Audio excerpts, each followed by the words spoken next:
కర్ణాటకలో డీకే శివకుమార్ డబ్బులు పెట్టాడు.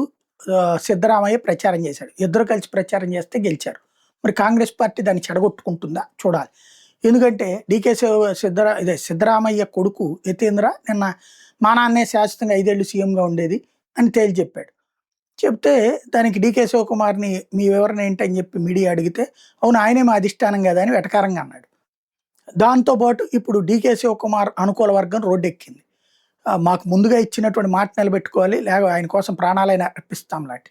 డీకే శివకుమార్కి ఏంటంటే ఇప్పుడు ప్రస్తుతం కోట్ల తను ఖర్చు పెట్టింది సంపాదించుకున్నాడు. ఇప్పటికే ఇంకా సంపాదించుకోవాలి. ఈ 2.5 ఏళ్ళు అయితే అతనికి మిగిలినటువంటిది 2.5 ఏళ్ళు.